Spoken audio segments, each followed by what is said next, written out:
Hello friends, ഞാനിന്ന് ഒരു fish curry ഉണ്ടാക്കുന്നത് എങ്ങനെയാണെന്ന് കാണിക്കുകയാണ്. അപ്പം അതിനായിട്ട് എനിക്ക് ആവോലി മീനാണ് കിട്ടിയേക്കുന്നത്. അപ്പം ചെറിയ ആവോലിയാണ് കിട്ടിയത്, 4 ഉണ്ടായിരുന്നു.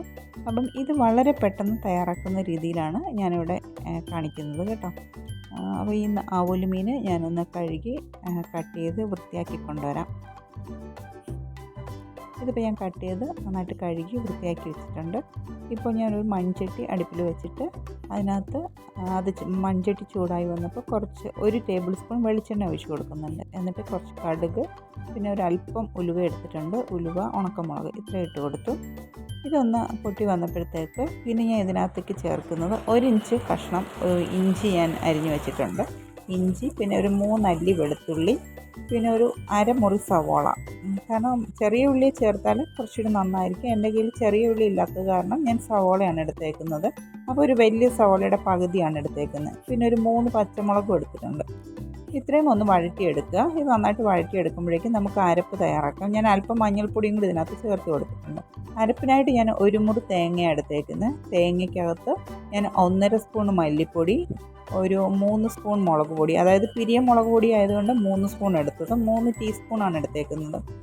പിന്നെ എടുത്തേക്കുന്നത് അതേ കുടംപുളി ഞാൻ പ്രത്യേകം വെള്ളം ഒഴിച്ചിട്ട് അടുപ്പിൽ വെച്ച് തിളപ്പിച്ചതായിരുന്നു. അപ്പം നന്നായിട്ട് പുളി ഇറങ്ങി കിട്ടും. അത് കാരണം ഞാൻ കുടംപുളി പ്രത്യേകം മാറ്റി വെച്ചിട്ട് തിളപ്പിച്ചിട്ട് ഇതിനകത്തേക്ക് അതുകൂടി ചേർത്ത് കൊടുക്കുന്നുണ്ട്. പിന്നെ അല്പം മഞ്ഞൾപ്പൊടിയും കൂടി ചേർത്തിട്ട് തേങ്ങ ഞാൻ നന്നായിട്ട് അരച്ചെടുത്തിട്ടുണ്ട്. പിന്നെ ആവശ്യത്തിനുള്ള ഉപ്പും ചേർത്തു. പിന്നെ ഇതെല്ലാം കൂടി നന്നായിട്ടൊന്ന് മിക്സ് ചെയ്ത് കൊടുക്കണം. അത് കഴിഞ്ഞിട്ട് ഇതൊന്ന് തിളച്ച് വരുമ്പോഴത്തേക്ക്, തിളച്ച് കഴിഞ്ഞിട്ട് നമ്മൾ മീനിൻ്റെ കഷ്ണങ്ങൾ ഇട്ട് കൊടുക്കാവൂ കേട്ടോ. ഇപ്പം നന്നായിട്ട് തിളച്ച് വന്നു. അപ്പോൾ ഞാൻ മീനിൻ്റെ പീസുകളെല്ലാം ഇട്ട് കൊടുത്തു. വളരെ എളുപ്പത്തിൽ നമുക്ക് തയ്യാറാക്കാൻ പറ്റുന്നതാണ് കേട്ടോ ഈ മീൻ കറി. പക്ഷെ നല്ല ടേസ്റ്റ്, സൂപ്പർ ടേസ്റ്റാണ് കേട്ടോ. മീനിൻ്റെ പീസുകളെല്ലാം ഇട്ട് കൊടുത്ത ശേഷം കുറച്ച് കറിവേപ്പിലയും ഞാൻ ഇട്ട് കൊടുത്തിട്ടുണ്ട്. ഇതിന് നമുക്ക് ഒരു 15 മിനിറ്റ് അടച്ച് വെച്ച് കുക്ക് ചെയ്യാം. ഇതിൻ്റെ വെള്ളം ഒന്ന് കുറുകി വരുമ്പോഴത്തേക്ക്, ഇപ്പം നന്നായിട്ട് തിളച്ച് വന്നപ്പോഴത്തേക്ക് ഞാൻ അല്പം 1/4 സ്പൂണ് ഉലുവപ്പൊടിയും കൂടി ചേർത്ത് കൊടുത്തിട്ടുണ്ട്. ഇത് നമുക്ക് നന്നായിട്ട് അടച്ച് വയ്ക്കാം.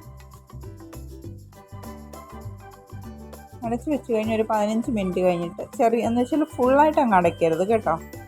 ഒരു അല്പം തുറന്നിരിക്കത്ത രീതിയിലാണ് ഞാൻ അടച്ച് വെച്ചേക്കുന്നത്. അത് കഴിഞ്ഞിട്ട് നമ്മളൊരു 15 മിനിറ്റ് കഴിഞ്ഞ് ഇടയ്ക്കൊന്ന് നോക്കണം കേട്ടോ, അടിയിൽ പിടിക്കാതെ നോക്കണം. അപ്പം ഫ്ലെയിം ഒന്ന് കുറച്ച് വെച്ചിട്ടാണ്, അതായത് മീഡിയം ഫ്ലെയിമിലിട്ടിട്ട് വേണം ഇത് കുക്ക് ചെയ്യാനായിട്ട്.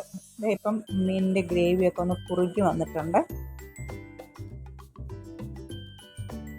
അപ്പം ഗ്രേവി എങ്ങനെ ആവശ്യത്തിനനുസരിച്ചിട്ട് നിങ്ങൾ കൂട്ടുക എന്ന് വെച്ചാൽ അത്രയും സമയം കൂടി കുറുകാൻ വെക്കണം. കുറുകണമെന്നുണ്ടെങ്കിൽ നമ്മൾ അടപ്പ് തുറന്ന് വയ്ക്കുമ്പോഴത്തേക്ക് ഇത് വെള്ളം കുറുകി വരും. എനിക്കിപ്പോൾ ഇത്രയും ഗ്രേവി വേണം. അപ്പം ഞാൻ സ്റ്റൗ ഓഫ് ചെയ്തു. അപ്പോൾ മൺചട്ടി ആയതുകൊണ്ട് അതിങ്ങനെ തിളച്ചുകൊണ്ട് കുറച്ച് നേരം കൂടി ഇങ്ങനെ തിള വന്നുകൊണ്ടിരിക്കും. അതായിപ്പോൾ കാണുന്നത്. ഇപ്പോൾ ഞാൻ ആക്ച്വലി ഇപ്പോൾ സ്റ്റൗ ഒക്കെ ഓഫ് ചെയ്ത് കഴിഞ്ഞു. അപ്പം നമ്മുടെ മീൻ കറി റെഡിയായി. ഇടയ്ക്ക് ഞാൻ ടൊമാറ്റോ ഇട്ട് കൊടുത്തിട്ടുണ്ടായിരുന്നു കേട്ടോ. ചെറിയൊരു ടൊമാറ്റോയും കൂടി ഇട്ടിട്ടുണ്ടായിരുന്നു. അപ്പോൾ ടൊമാറ്റോയൊക്കെ നമുക്ക് ഇഷ്ടമുണ്ടെങ്കിൽ ഇട്ടാൽ മതി. മാങ്ങ ഇട്ട് കൊടുത്താലും നല്ലതാണ് കേട്ടോ. ഈ ആവോലിക്ക് നല്ല ടേസ്റ്റ് ആയിരിക്കും. അങ്ങനെ നമ്മുടെ ഫിഷ് കറി റെഡിയായി. അപ്പം ആദ്യമായിട്ടൊക്കെ മീൻ കറി വയ്ക്കാൻ അറിയാത്ത ആൾക്കാരുണ്ടാവുമല്ലോ, ചെറിയ കുട്ടികളൊക്കെ. അവർക്കൊക്കെ വളരെ എളുപ്പത്തിൽ ഉണ്ടാക്കാൻ പറ്റുന്ന ഒരു കറിയാണ് കേട്ടോ.